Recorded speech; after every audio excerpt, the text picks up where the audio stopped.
Trudimo se, da preko ustvarjanja, preko kulturnih dogodkov, športnih aktivnosti in pa seveda teh skupin za samopomoč nekako spodbujamo ljudi, da se resnično v vseh življenjskih obdobjih, predvsem pa v tem zlatem obdobju, ko človek ni več toliko aktiven in ga včasih tudi družba na nek način kar daje na stranski tir,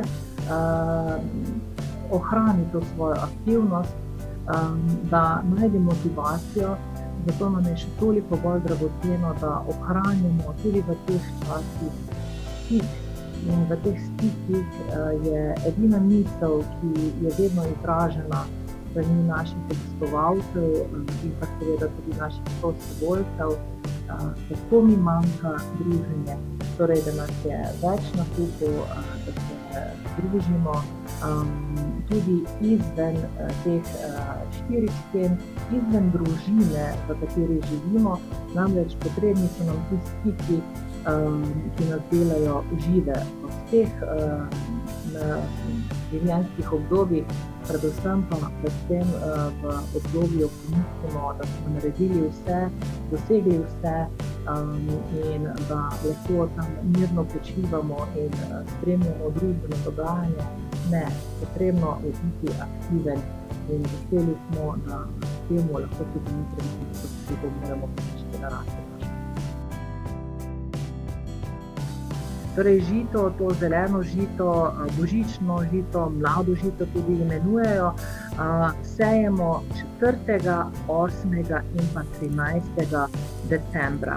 Vedeti pa moramo, to žito, ki ga bomo danes posejali, torej v začetku decembra, bo seveda že lahko ob dobrih pogojih, to pomeni, da je dovolj toplote in pa vlage, torej to žito vsak dan vlažimo z vodo, že lahko vzklilo in zraslo pred božičem. Zato priporočam, da nekako ga spremljate pazljivo in pozorno, ko prične kliti, ga dajte v kakšen hladnejši prostor, nikakor vam pa ne sme ga dobiti mrzal. Jaz sem poiskala eno škatlo od bombonov, služila je bombonom, lahko uporabite kakšno skodelico, ki se je že odkrušil ročaj ali pa nima več para v vašem kavnem oziroma čajnem servisu, pa je lahko uporabite za sejanje žita. Če imate doma zemljo, uporabite zemljo, če jo slučajno nimate, pa da je zunaj zmrznjena zemlja, da ne morete dostopati do nje, lahko tudi v samo posodico daste kosme vate in jih dobro navlažite in potem date notri sama zrna.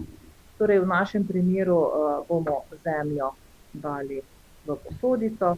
Lahko uporabite tudi lončke od kakšnih namazov, jih primerno dekorirate prej, lahko uporabljate jogurtove lončke, tudi v kozarce ali pa tudi na sam krožnik lahko položite.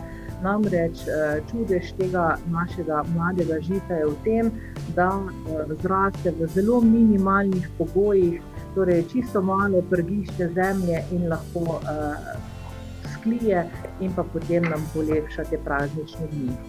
Samo pšenico lahko kupite tudi v trgovini, verjetno takšne vrečice ste že videli, kjer je čudovito narisano to zeleno žito in piše božično žito, lahko tu kupite, lahko pa čisto navadno zrnje, ki se ga da tudi dobiti v trgovini. Ponavadi sejemo pšenično zrnje, lahko bi tudi ajdo, vendar po izkušnjah ne zraste v tolikšni meri, kot bi si mi želeli. Tako da kakšno piro ali pa pšenico lepo posipate drug do drugega po sami naši torej ali zemlji ali vati, ki ste jo prej dobro navlažili.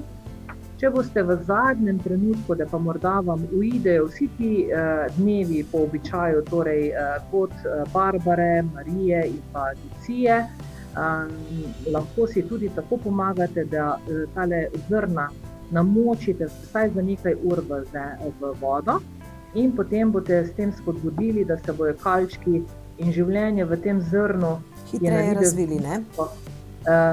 Spodbudilo, da bo začelo kliti in vam bo hitreje zraslo. Takole na gosto morate posejati tale zrno, da boste imeli takšno bogato travico, ki bo zrasla, oziroma to božično žito. Ne pozabite rahlo vlažiti vsak dan ta naša zrna, odvisno od tega, kako suhe temperaturne pogoje oziroma vlago v stanovanju imate.